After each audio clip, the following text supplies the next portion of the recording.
In my country, when people want to become a doctor, they go to university to study medicine for as long as 7 years. When they want to become lawyers, they spend about 5 years. Even when they want to be a secretary to learn how to answer calls and arrange for meetings, they spend as much as 4 years. The only thing nobody learns anything about before they start is business.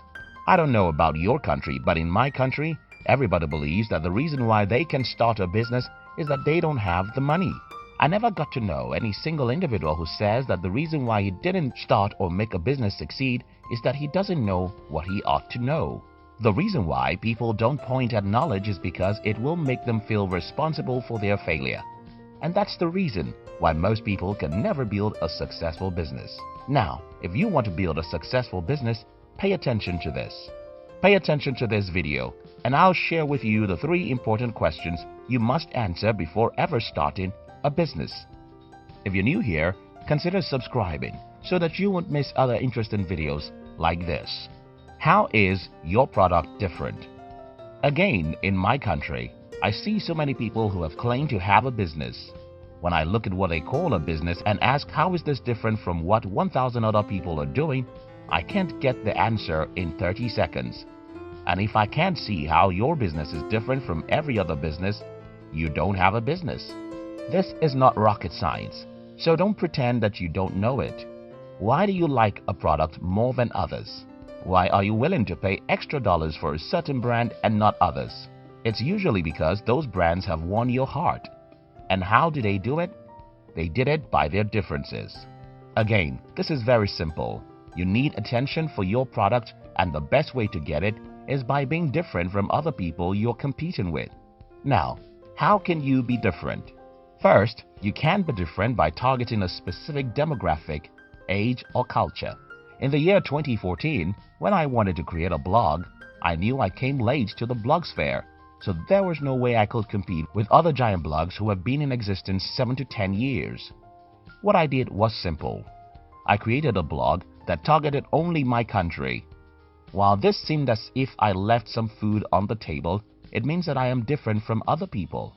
Secondly, you can be different by targeting a certain gender. Creating a product specifically for women in the market, where everyone creates such products, can win you a lot of loyal customers. Example of this could be a phone that was designed only for women.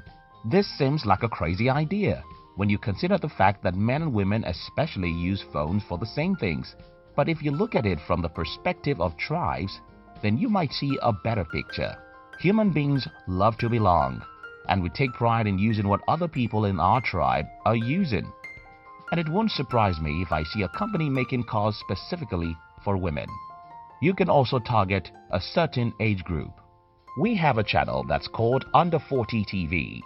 This channel was to target people who are 40 and below, and when some people saw what we're doing, they think we're crazy. Well, we're simply trying to be different, because if you are in a creative space and you are no different from everyone else, you'll disappear in the crowd. And when nobody sees you, nobody can patronize your product. Another way you can be different is by having a superior service. There's a grocery store in my city that sells things at a higher price than other people. Though the store is selling the same thing with every other store, I still prefer to shop there, even though they are selling at a higher price. But why? Well, the experience is superb. I love being in that store, and I don't mind paying extra dollars for what I buy there. Warren Buffett had discovered this truth long ago. He said, and I quote, "You can charge a higher price if you can create a superior service." So if you don't have any other thing to differentiate yourself or your product, try to create a great environment with superior service. You can also be different by knowing what your competitors don't know about your customers, technologies, and the market. One of the secrets of Henry Ford was that he discovered the source of the raw materials most of his competitors could not, and he capitalized on that advantage. Knowing what your competitors don't know can make you succeed faster. But this is expensive. Knowledge is expensive because it requires a lot of discipline. You have to be curious. You have to study and read. You have to search and knock doors to look for knowledge. Most people cannot do this, and that is the reason why their businesses fail. How is your product, book, or creative art different from that of everyone? Can I work with people and lead? A few weeks ago, I heard a speaker saying, "You cannot build a business, you can only build people who build a business." I think this is completely true. You cannot build a business because there are so many people involved in building a business. Look at this video. It's going to get to the table of 5 or 6 people before you can ever see it.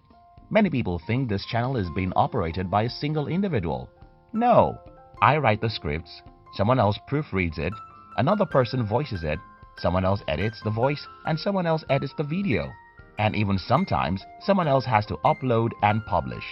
The reason why that is so is because no single human being can do everything that has to be done on any meaningful business.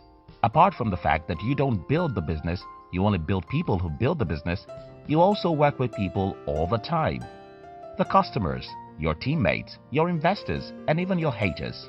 If you don't know how to handle any of these people, you won't build a business that succeeds. So, what is the way out? Learn how to deal with and manage people, because that's an important skill when building a business. Can I go through hell and still breathe? Can you fail 100 times and still believe in yourself? Can you get rejected by everyone and still believe that you have what it takes to succeed? Can you continue fighting for your dreams even after you've lost it all? If you can't endure more than 3 failures, you were not made to be an entrepreneur. That's just the bitter truth. I mean, I don't know where people get the idea of overnight success. Much overnight success, simply happened because someone had not slept 1,000 nights.